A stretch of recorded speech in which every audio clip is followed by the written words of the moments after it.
Revisiting Diablo III in 2020.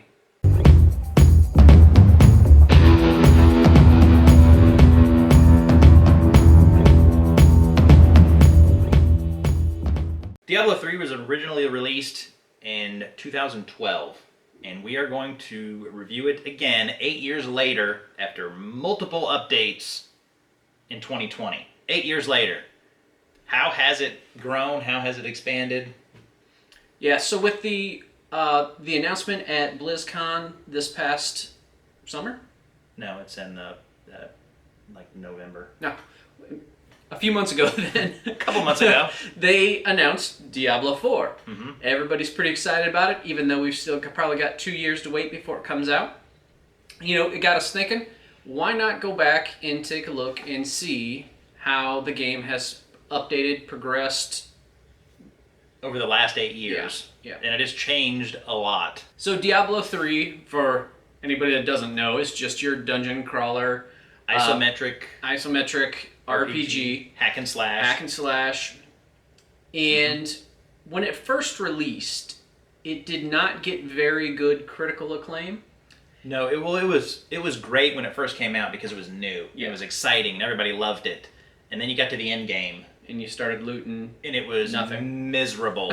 They had the real money auction house. Ooh. Where you could grab an item and then put it on the real money auction house, and people could go in, spend their hard-earned money on loot that was gotten from other players because the loot system was so bad that you would never get anything you wanted. It had an abysmal drop rate, and also that drop rate, when you got an item, had random stats on it. Nothing was targeted to any specific... Yeah. So barbarian only weapon, and it would literally say only barbarians can use this or something to that effect, and it would have intellect on it and dexterity, and then that would be it. And you're like, well, what am I going to do with this? This actually decreases my damage by using it. Right.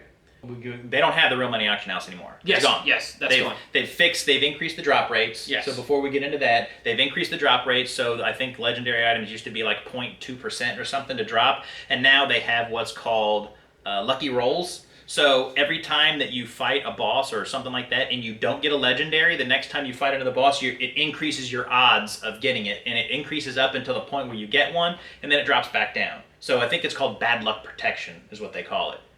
Cool. I didn't even know that. Yes. So, yeah, with the seasons, basically, you start a new character, and you don't get to share anything that your non-seasonal characters have. Correct. So you start with no money. You have to level all of the, which is very easy, by the way. It's not like it's hindering you in some way, but your artisan skills, so your gems, your crafter, all those have to be leveled back up. Your bag space, you got to repurchase all that. Yep, you have to repurchase your bag space. But from my last playthrough, and I played that monk from level 0 to level 70, and then I also got to Torment 7, I think. It was very easy and quick, and I enjoyed it very much, actually. So once the season is over, then your character actually transitions to a normal character, and then you can share everything that you've looted, and you can pull loot out. But what you get with the season is, as you do... Once you hit max level, you get, it says, go kill this on here, or go, they're like bounties almost. Yeah, on whatever difficulty. And when you complete those, you actually get a full gear set. You end up with a 6-piece full gear set. So they give you a Herodrix cube, and inside that cube you get 2 pieces of gear for each cube that you get. And you get 3 cubes, which is 6 pieces of gear, which gives you a bonus set. And every season they have a bonus set that you can get for each character. Now, you can't have unlimited characters. Right. You only get 1 per season. Yeah, you get 1 per season. So you need to pick out the gear set that you want to have for that season and then play that class. And what that actually does, that gear set is like super powerful as well. That lets you get into the torment levels so that you can move up. And I haven't really gone past that. I'm still wearing the gear set that I got, and I'm on Torment 7, which is pretty tough, actually. But so, for an example, for the monk, when I use one of my resource spending talents, which is basically just hitting something, it makes one of my other talents 60,000 times more powerful. And then once I use that, and that lasts for 5 seconds. When I use that, it makes my regular hits 3,000 times more or 6,000 times more powerful. And so basically you just go back and forth. At end game right now I only use those 2 talents because that's all you need. And and basically you start speed running things in that kind of that's how you play the end game in Diablo, is speed running and things like that. And to bring us back to the season, every season now has a bonus effect. To where each season, I think there was one season where everybody had there was a ring that you can have that actually lessened the pieces of equipment you needed to have to complete a set bonus. So you would get the 6 set bonus for only wearing 4 set pieces, and that was an aura that everybody had.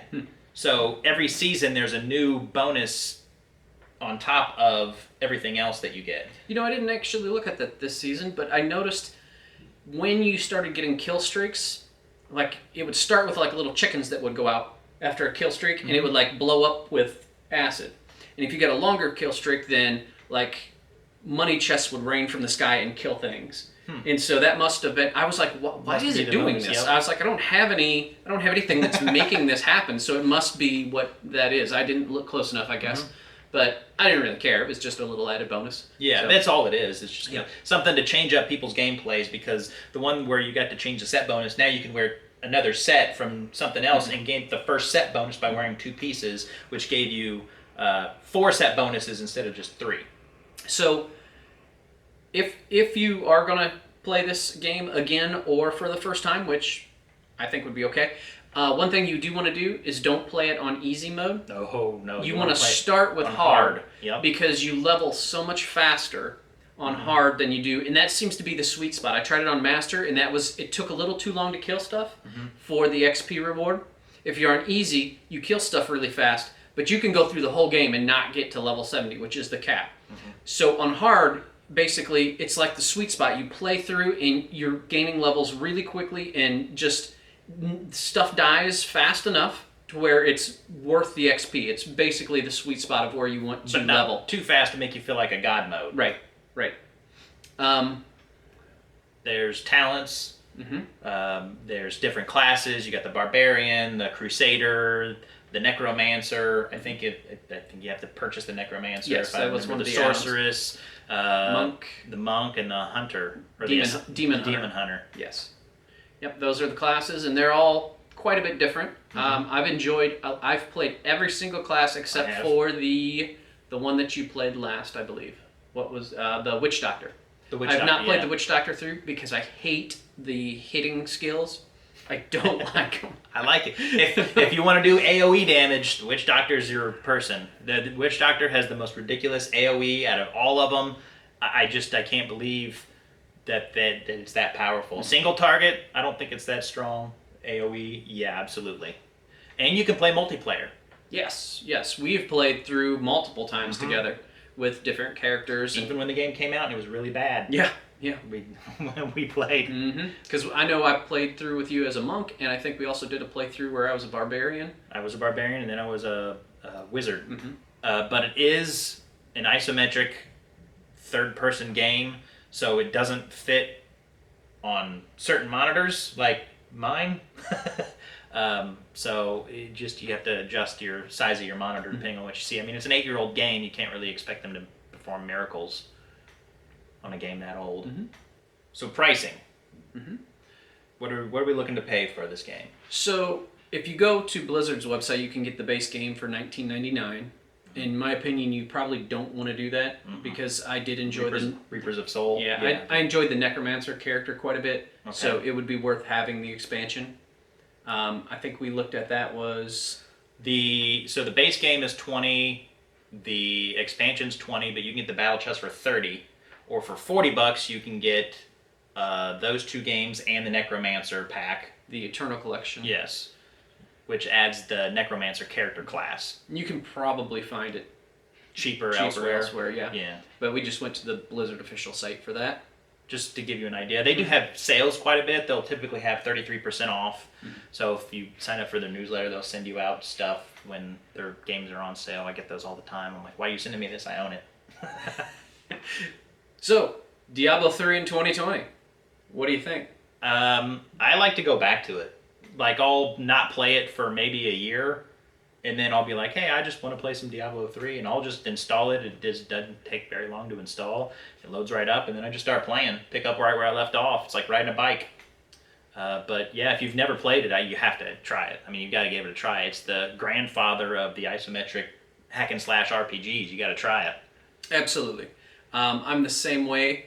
I'll go 6 months to a year, and then I'll load it up, and that's how I've got through all my characters. Because honestly, I only had probably the game first came out, I probably only played 2 characters, and then it seems like every year I go and play another character, play a season. I like everything they've added. I've liked everything they've taken away. I feel like the orange and green drops come a lot faster, and well, they have the new artifact too. yes, So yes, not too fast enough. It feels satisfying because you're like, oh god, look at that green drop, you know, but not where like you're like 20 hours into the game and you still haven't had anything good drop. The drop rate's good. I like the fact that you can move up in difficulty. You know, you can go from the hard at to any the point. torment. Yeah, and the torment levels get exponentially harder. I even enjoy the end game with the torment levels in trying to speed run things. I find that quite enjoyable. And then when I'm tired of doing it, I'll quit and then I'll go back to it again. Yeah. So, and if you haven't played it since they had the Real Money Auction House when it first came out, it's a totally different game. So if you have it and you haven't played it in 8 years or 7 years or whatever it is, you should really give it a try. It's not the same game that you used to play. absolutely. One thing I did notice too, just from this last playthrough, there still seems to be a pretty good community as well. If you're watching the chat, the chat's running the whole time that you're playing. If you have it open, there's a lot of people still playing, and you can open your game to public. I don't know how dangerous that is as far as People jumping in and out. Yeah, but again, a great game to play with friends. If you have anybody else that has the game, try it out together, run through it again. It's quite enjoyable. Good time spent. All right, everybody, and that'll wrap it up for our review of Diablo 3 in 2020. And until next time, keep gaming. See you. All right, everybody, thanks for watching. Hope you enjoyed the video. Remember to like, subscribe, and hit the bell icon to get notified whenever we upload new videos.